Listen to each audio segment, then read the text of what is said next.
Howdy, kids. Just doing a test here. I want to test to see how this sounds on YouTube itself. So don't take this as anything big time, serious, or anything along that line. Just doing a sound check for YouTube. I want to see how this thing sounds when I, look at it different ways. When I, check it out, see how it's working and things along that line. So this is just primarily a test to see, how this thing. I'm trying to get myself a nice, comfortable setup here going. So, nothing serious going on. It's just I'm doing a sound check. Oh, oh, if only she would save me. Yes. Oh. So, does it sound pretty good out there? Okay, because this is a whole new setup. I was shocked I was able to actually get the pop filter on here so well because that was one of the complaints they did have on the site. And so, um, so I'm just trying it out, see how it sounds. Believe it or not, get ready for laughs for you people who are out there. I ordered this thing 4 days ago on free shipping. Free shipping, 4 days. It's like, if you pay us money, we could possibly have it there in 3 or 4 days. But no, I put it up for free shipping. But it did cost me a bit because this is a new microphone right here. I've been wanting to do a boom arm setup, and I've been sitting here for the last couple of weeks that trying to figure out which one I want to do because there were so many choices. But I'm like, there are so many going. Okay, well this don't fit so well with the Blue microphone. And I'm like, so it turns out Blue had this package where you get the boom arm, the shock mount, a new microphone and what like that. Yeah, they kerblammed it. No, if they had kerblammed it, it would have been here like 2 incarnations from now. That was the one thing I could never figure out about Kerblam. I thought that there were some services out there that gave you crappy bad delivery, but come on, look at Kerblam. She ordered a Fez back when she was Matt Smith, and then it shows up. I know that's the only part that I'm kind of worried about is I'm still fine tuning it. I just want to see what's going on with it. Like, how do I sound when I'm over here? Does it sound any different when I'm right here, or what do you think? Anybody got any opinion on that? Because I still want to show my face, kind of. I can still adjust the height on this, but I don't want to get it so far up that it's going to affect the sound quality. I mainly did it because, as you all know, I've been playing around with doing audio stuff, and I know I kind of the pop filter is kind of little bit necessary. I might just move it though for when I'm doing regular videos. I mainly have it there for when I'm doing what do you call it, for when I'm doing the stuff for the audio plays. Because one of the things I can't stand is that damn P sound. It's like that just puh puh puh puh puh puh puh puh puh puh. So I got to find a way I can move this aside maybe for when I'm doing regular videos. All right, so there we go. So that's without the pop filter. Basically, I got it back a couple feet though now here. I guess I'm still monkeying with the configuration. Oh, thanks for the compliments because that's one of the reasons I went ahead and got this because it's got the shock mount on it, which is going to help me eliminate background noise. Plus, does that sound better, Christian? Because I may leave it that way then and just do the broadcast from there. But like I said, the main reason I just wanted to see if I could mount this on here or not, and plus I want to have it so that I can put it on there for when I'm doing the what do you call it, doing the audio plays, because I am just about done with the script for part 5 of What Lies Beneath, and there's going to be a lot of revelations going on right there. So, oh wow, I'm shocked there's so many people popping in here on a weeknight. Like I said, just mainly a check to see how this thing sounds on YouTube, and I'm going to play it back here in a few minutes because the problem is it's kind of weird because YouTube does compress things a bit when you upload stuff to it. So I want to see how it sounds on YouTube without having to bother go through record a thing and just upload it. Say it. Maybe I can see if I can. All right, let's see if that'll sit there. All right, how does that sound? Anybody sound good? Does that sound good still? All right. So the pop filter is mainly going to be there for when I'm up close and personal and I'm doing the audio plays. I know the Orville is fantastic. I cannot, complain about the Orville at all. Sadly, Orville is what Star Trek should be. And Star Trek Discovery is not. And it's like a lot of people are like, what are your problems with Star Trek Discovery? And I'm like, if they had said it in a future era, okay, I can accept that. But now we got Spock with a beard, Spock with an adopted human sister that nobody's ever made. Now, someone even tried to throw up the Sybok defense. And I'm like, the reason nobody spoke of Sybok was because Sybok was a disgrace. He was a shame. He was exiled from Vulcan, basically for being a dick. And it's like, that's why Sybok was never mentioned. He was an embarrassment. He embraced the human emotions. And that's why Sybok had to go.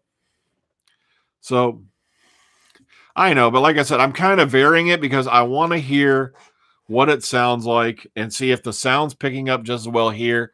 Is it here? So you're going to see me move around a lot because this is a stereo microphone. I want to hear the variances and how YouTube does it. So also you've got Section 31 walking around going, look, I've got a cute little comm badge that says I'm Section 31. That's funny how nobody really knew or could confirm Section 31 was even around. It's like, my God, it's like, who's running that thing? The same guys who ran Unit and Torchwood were top secret, but now everybody knows we're here. Pearl Mackie is very nice. She's very, very, like I said, I didn't get to talk to her for very long. There was a huge line behind me. I didn't want to tie her up. So I only got to basically say, hello, how you doing? Loved you in the show. She was very personable, very kind. I got to say it. Plus, you can tell by when a person looks at you, even if they're an actor, that they're genuinely interested in meeting you and they will, they'd like to hear your opinion. They'd like to get to know you. I've met a lot of I think I've had maybe 99% of celebrities I've met are pretty good people. I've only had one experience where I had one who just basically looked right through me. Let's get this over with. Oh my God, look at what Mr. Fat Boy. Let's get him done and out of here. And I won't say their name. I won't even give their gender because I don't want people to think badly of them because they are part of a popular show. Not Doctor Who, but she is very beautiful. One of the things I loved about Chicago TARDIS when we were sitting there having dinner the one night, all of a sudden I look up, there's Pearl Mackie over there at the one table talking to Matt Campbell, her agent, or one of the agents and all that. And then I look over in the other room, there's Ian McNeice.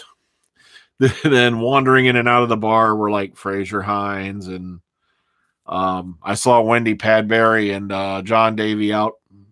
Well, in taking of nicotine product. Okay, I don't want to. Yes, there are smokers still in the Whovian community. Like I said, luckily I gave it up because, Star Trek is moving backward. It's not moving forward.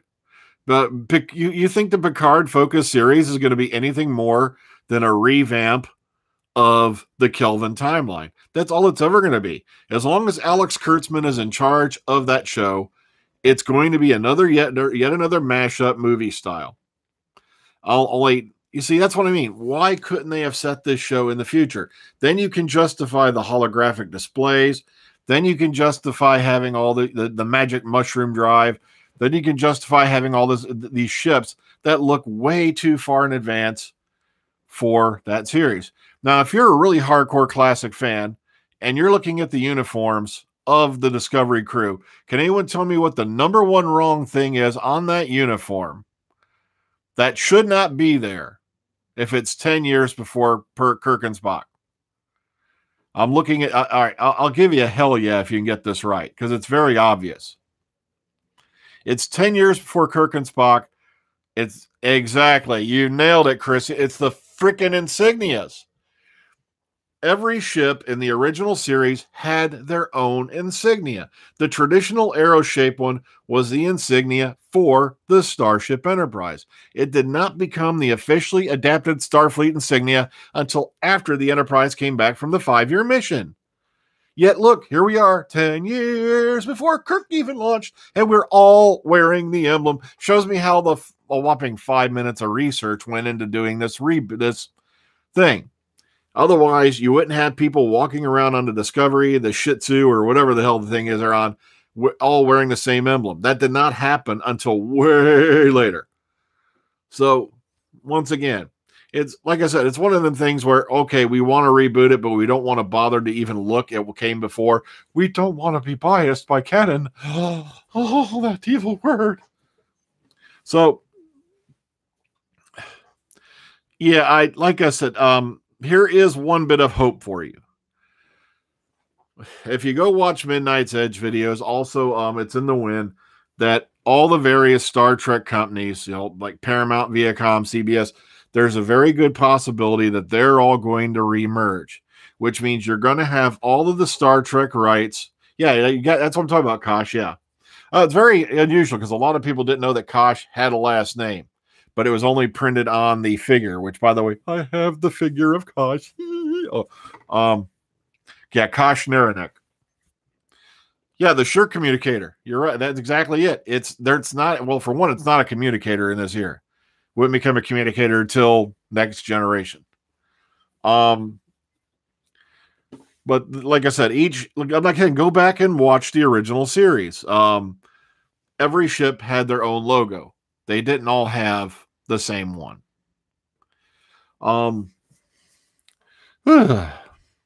Like I said, I just was originally going to do this as an audio test. I didn't know anybody was going to show up. The next Doctor Who animation, I do not know. There's been murmurs of the Underwater Menace. The Fury from the Deep's been mentioned. I think it's Fury from the Deep. I'm sorry, that's what I'm thinking of. And I'd love to see Marco Polo, found. I'm shocked that it never has been, because that was the one that was the most widely distributed out of all of them. And it's kind of weird that they weren't able to find all of it. Just fate, luck deals those cards. Yeah, I'm hoping to have the script for Chapter 5 of What Lies Beneath out this week. So that way everybody can record their lines, get them back to me, because there's going to be a lot of dialogue going on this time around, because there's going to be a lot of things being found out. You're going to find out something about the monks that's going to give you the Screaming Willies. No spoilers.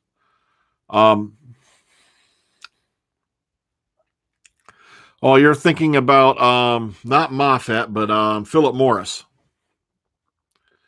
Yeah, Philip Morris, like I said, I still believe maybe somewhere he's got more than what he's admitting to. But, what can we do? It's kind of weird. Every time I say Philip Morris, I keep thinking about cigarettes. It's like, I wonder why. Marco Polo is long and boring, but the reason I want to see it back is because it's a good story. I still enjoy watching it. Plus, the one, I still freaked out when I found out the one young Chinese girl that was in it, or is she Mongolian, whatever, was, what's her name? Xenia. She played Sandra on Space 1999. That freaked me out. Because I was always a big fan of Space 1999. I watched it growing up because it was on late night on one of our UHF channels.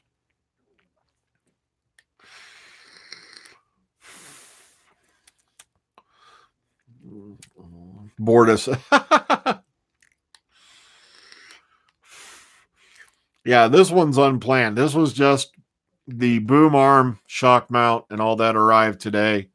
I just wanted to give it a test run on YouTube itself, because I've been playing around with it on Zoom. But the problem is the way Zoom does audio sometimes, it doesn't really come out the same as when you upload it to YouTube. So one of these days, I just got to start using a different program. But the thing I like about Zoom is you can screen share stuff while you're talking about it, and you appear in the corner.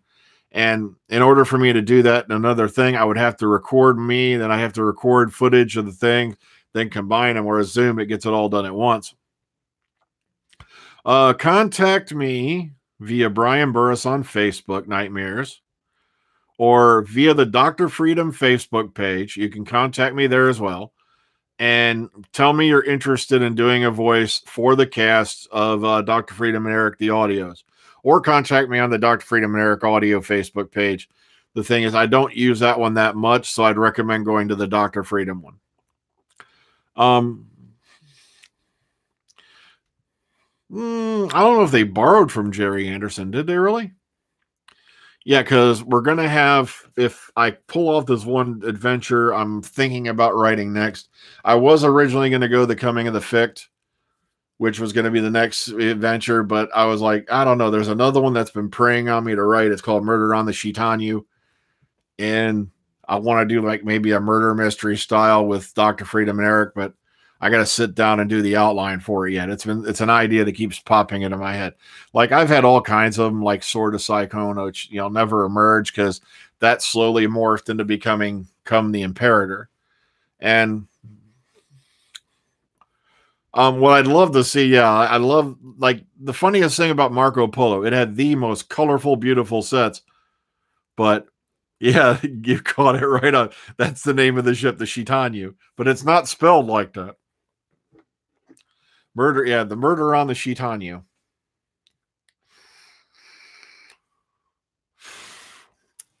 Yeah, just like never think about certain acronyms that appear in Dr. Freedom and Eric, such as the First United Church of the King, Central Unionized Neptunian Trucking, things like that.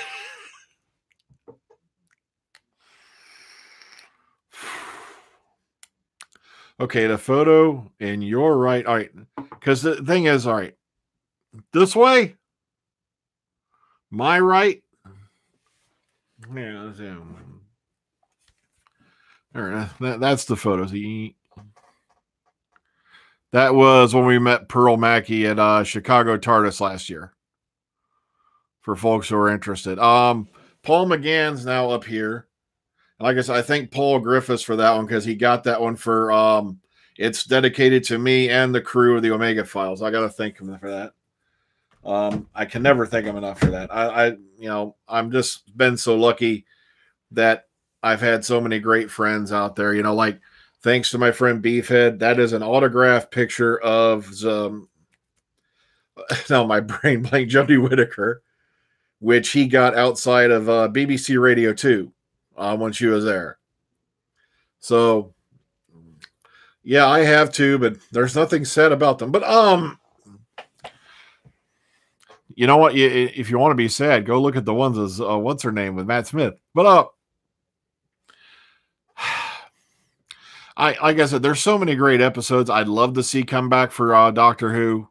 They have audio for all of them, if memory serves, thanks to the folks who recorded them. Plus, they've found a bunch of the audio recordings, so they're going through those as well. Yeah, I was sorry to hear about Regeneration Who. I know exactly what you fellows are going through because once upon a time, for the first time ever, we had what appeared to be a Doctor Who con coming to Ohio. And sadly, less than, I think it was like 3 weeks before the event, they canceled it.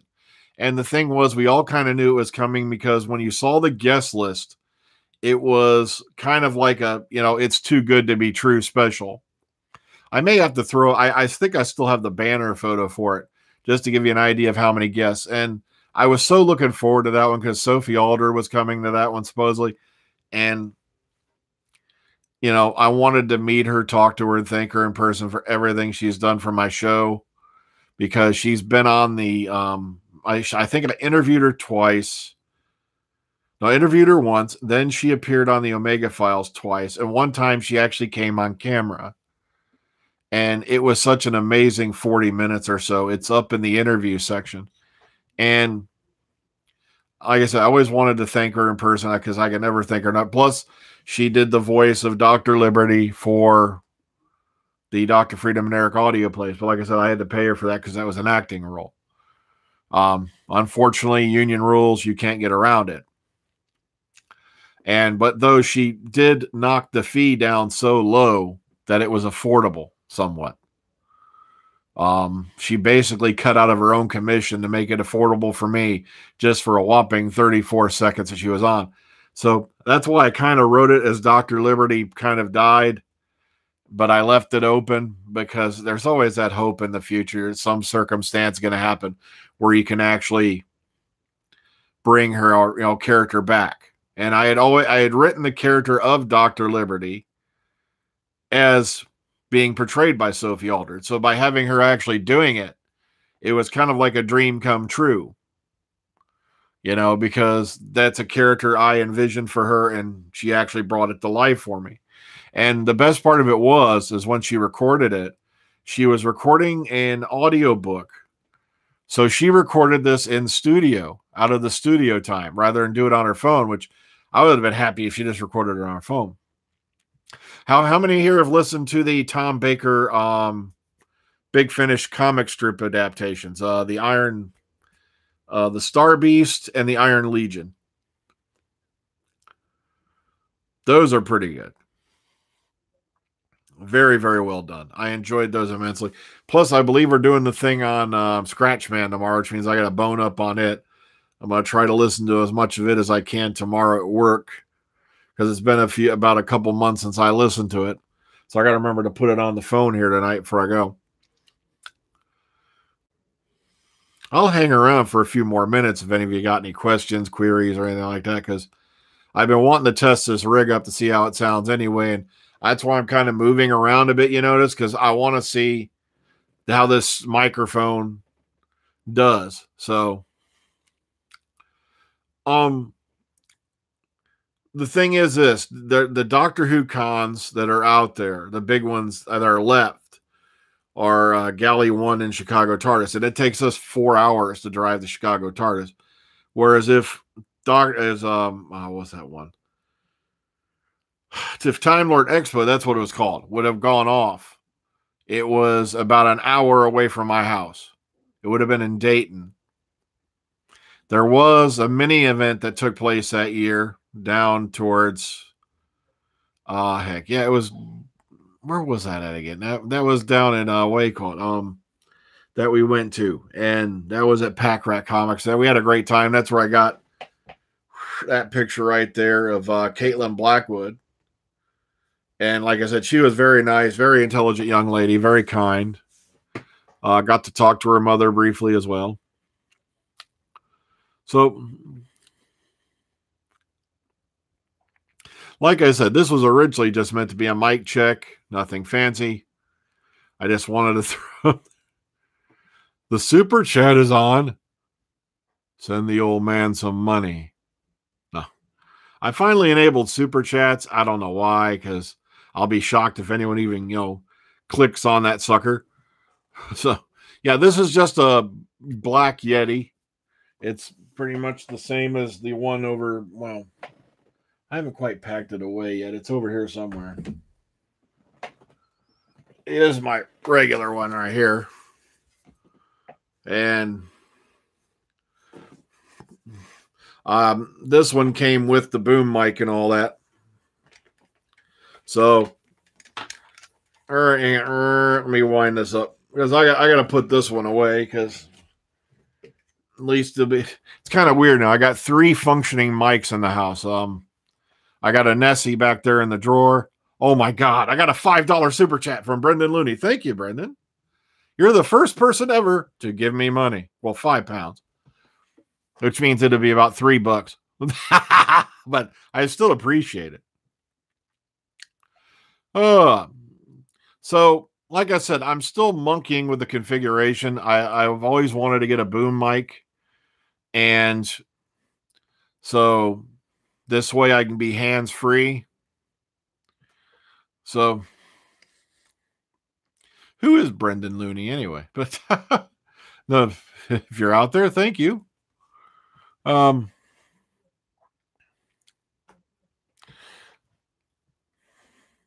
anything else before I go? Because like I said, this was just meant to be a mic check. It wasn't meant to be anything serious. Not a whole lot going out on Doctor Who land right now because, as far as I know, I haven't heard about any location filming going on at the moment. Oh, thanks guys. Yeah, because like I said, this mic came with the boom arm, and the boom arm, it comes with the shock mount and the microphone for $199.99. I got it with free shipping. It was pretty easy to set up because I had the bookcase over here. So I put the base onto the bookcase so I don't have to mess up my desk, because I love this desk to death. Hell, one.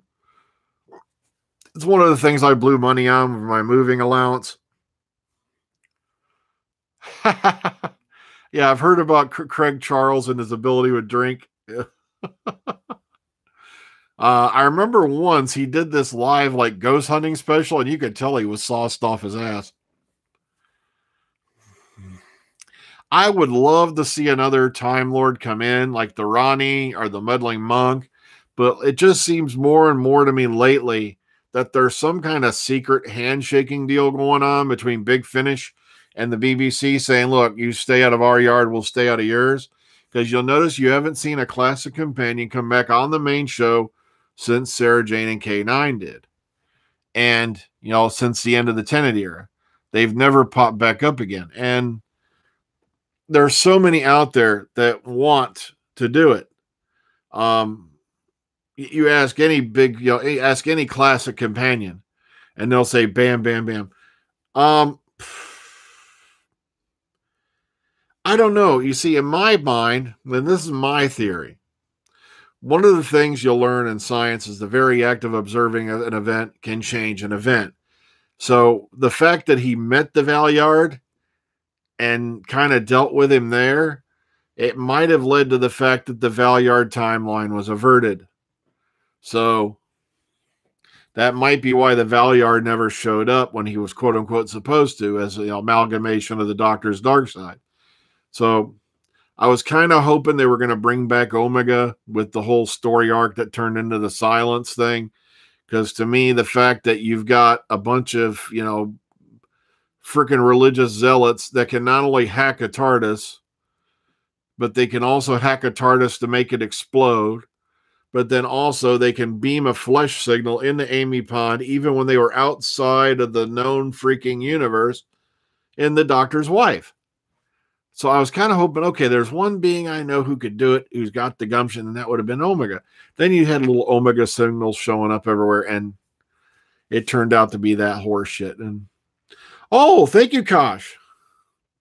$10. Thank you. You guys are the first ones to actually use the super chat button. So I got to thank you. I have no idea how the money gets here unless it goes to the same thing your YouTube account does. But I got to thank you guys for doing that, because, you know, this was just meant to be an impromptu thing. I would, like I said, Omega, like I said, I was hoping so much that he was going to be the big bad, not the Church of the whatever, the Church of the Manic Monk or whatever. Sure. The Headless Monks. Yeah, the Headless Monks were scary, but they were around for all of 5 minutes and they were gone. Now that would have been a good idea. That something happens to something happens to Rose where she's like brutally murdered and the humanized Doctor goes nuts and becomes the Valeyard. I could see that happening.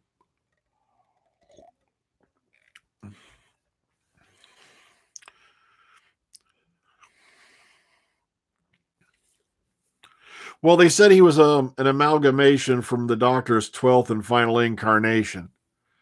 So that's why everybody's like, okay, it's going to be Capaldi. It's got to be Capaldi. Then they started doing all this stupid crap where they shoehorned in another Doctor, and all of a sudden that Tennant biometa Brigumption buttwad thing, whatever, suddenly becomes a regeneration lost. Timothy Dalton is busy right now. If any of you have watched Doom Patrol, that's where he's at.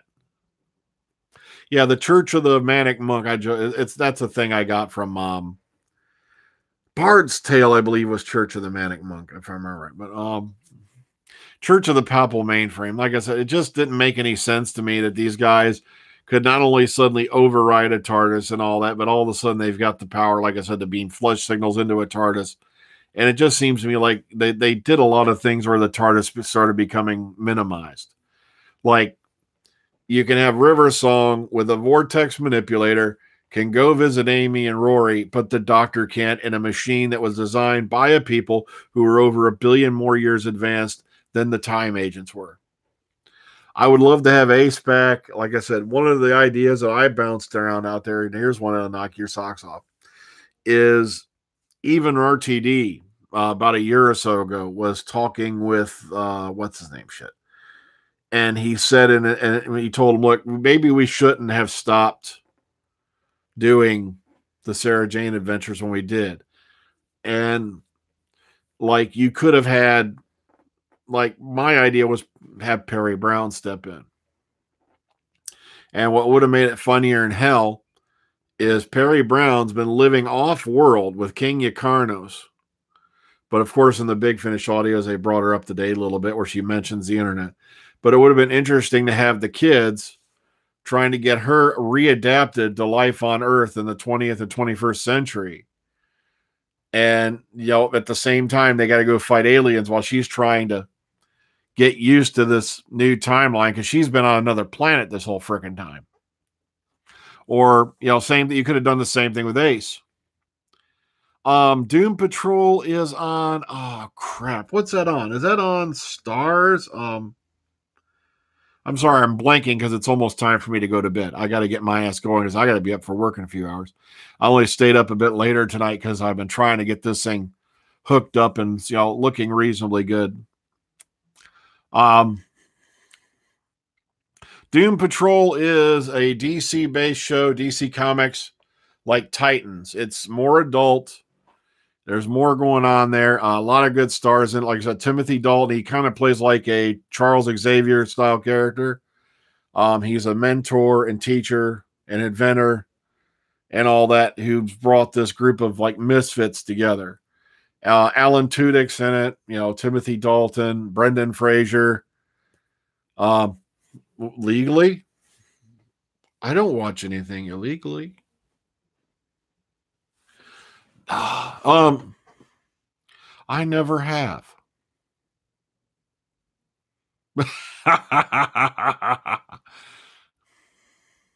I have no knowledge of that, Senator. But I've always been wanting to get a boom mic set up because this way I can get the mic off the table, because one of the things that annoyed me is when I'm doing videos, one of the things you'll notice about the Yeti is an incredibly great microphone. It really is.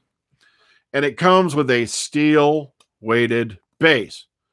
But the problem is it has no shock protection whatsoever. So when this thing's sitting here on the desk, I so much as touch this desk, this thing would pick up that thing and turn it into a freaking earthquake. So, but the Yeti Cast or Yeti Blue microphones, I cannot recommend to you enough. For the money, this is a damn good broad podcasting machine. It does everything you need it to do. And like I said, it always comes out great sounding. The only reason my Blue Nessie wound up in the drawer is for some reason, when I brought in my new system and I started running Zoom, suddenly the mic wouldn't be recognized anymore, and I'd be like, there'd be no microphone. I'd be getting no audio. So if for some reason Windows 10 had a problem with my Blue Nessie, otherwise I'd have still been using it. I love that one to death too. Doom Patrol is really good. You got to go watch it for yourself. Look for it. It's out there. Maybe you'll find it on certain sites. It's like I said, it takes a, like Titans. Titans takes a really dark look at the DC universe.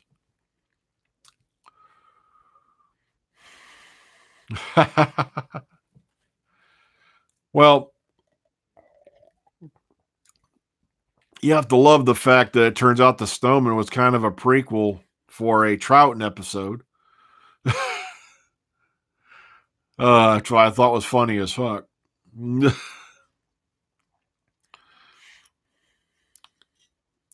Okay, anything else? Because I'm going to go ahead and sign out here, guys, because I have got to be up for work in the morning, and I'm already up way later than I should be. There, as I said, there's nothing Major League Doctor Who going on wise right now that I know of. I'm still waiting to see if any more location stuff comes up. All we know is episode 1 seems to be a spy type episode set around World War II. Everybody is wearing like tuxedos or a dark outfit, and I think that's what Jodie's jacket's going to turn out to be, is a variation on the dark outfits the other one else is wearing. But I hope they do keep the black jacket because I do want to see what it fully looks like. Well, I'm going to go ahead and get out because it's just shy of 10 o'clock, guys. So I want to thank all of you who tuned in. I really want to thank the guys who hit the super chat button. I can always use extra money to help keep things rolling here. So eventually I might set up like a Patreon page that would be just for the Dr. Freedom and Eric audio plays more than anything, because I want to get more guest stars on, and that's going to cost money. They're not cheap. Was it the Black Guardian's third and final challenge? It would be interesting if the Black Guardian turned back up, but who would play him? Or her? Who would put on the crow hat? The crowhead hat. So everybody, please take care of yourselves. Have a good night. Like I said, this is meant to be a mic check, but everybody popped in, so I figure let's have some fun. All right. Good night. Thanks. Take care. Have a good one, everyone.